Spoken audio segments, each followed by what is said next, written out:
waddanada loo soo gaabiyo BRICS maxay u yihiin waddano firfircoon annagoo ku eegayna aragtida farsabadeed. Haddaba, dunidan waa goob dagaal u dhaxaysa isbeddel iyo xasilooni.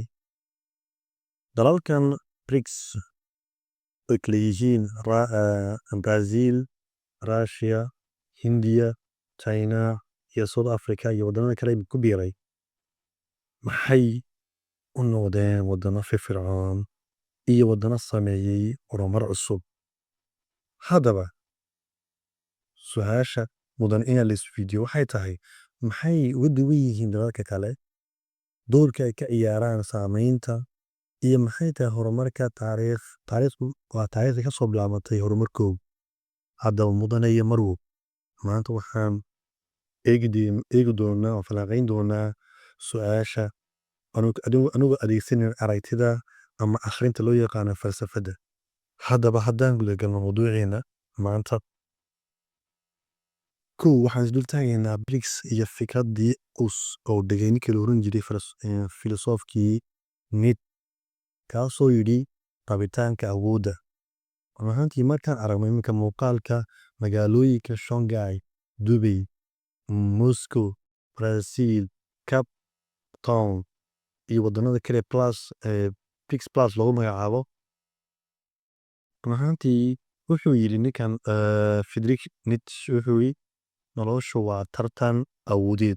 Haddaba dalalkani BRICS waxay u muuqdaan in ay si dhab ah u qaateen fikradda, oo sababtoo ah markaan aragno tusaale ahaan Shiinaha maanta dhaqaalaha labaad ee ugu weyn dunida ayuu yahay, kaasoo soo saaray 2013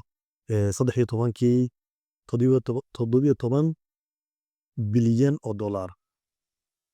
halka Hindiya ay hoggaan ka qabatay loo yaqaan hoggaanka cusub ee dhanka teknolojiyadda iyo IT-ga ee sayniska teknolojiyadda. Kama hooseyso Ruushka isaguna markuu sameeyey soo bandhigay awood military iyo tamarta, taasoo khaas u ah Ruush u yahay saliidda, soo saarka saliidda iyo gaaskaba. Brazil kama naqno oo iyaduna waxay soo bandhigtay isbeddelka dhaqaalaha, beeraha iyo warshadahaba. South Africa oo ku taala qaaradda Afrika, run ahaantii iyaduna waxay soo bandhigtay horumar fiican bay soo bandhigtay. Haddaba mudane, su-aasha muhiimka waxay tahay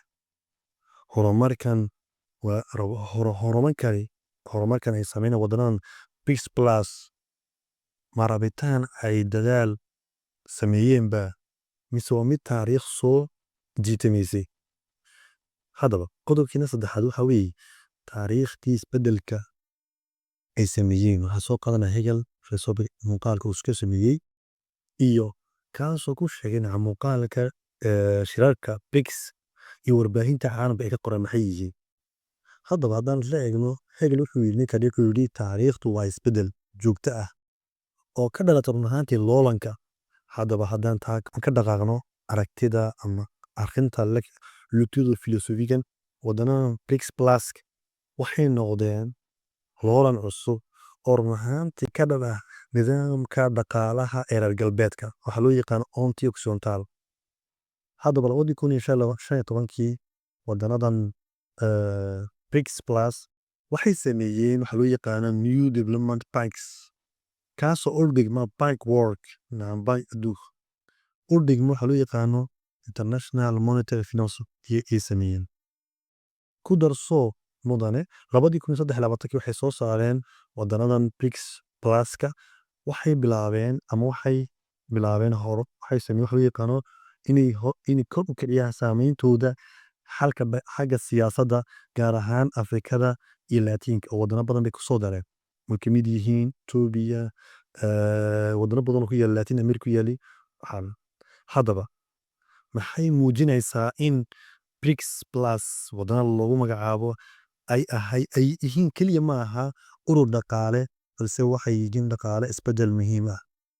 Qodobka labaad waxa weeye waa teknolojiyadda, qaybta waxaa loo yaqaano teknolojiyadda. waxa weeye waxa loo yaqaano mishiinka horumarka. Hadduu wadan horumarayo ama wadana is horumarayaan, waxa ugu horeeya waa mishiinka loo yaqaano horumarka. Warbixin muuqaal ahaan ChatGPT-ga, AI-ka, teknolojiyada sarsare. Haddaba Christopher Martin Hayder wuxuu yidhi teknolojiyadu waa miisaanka isbeddelka keena, laakiin waxay sidoo kale noqon kartaa buu yidhi khatarta ugu weyn. Haddaba Shiinuhu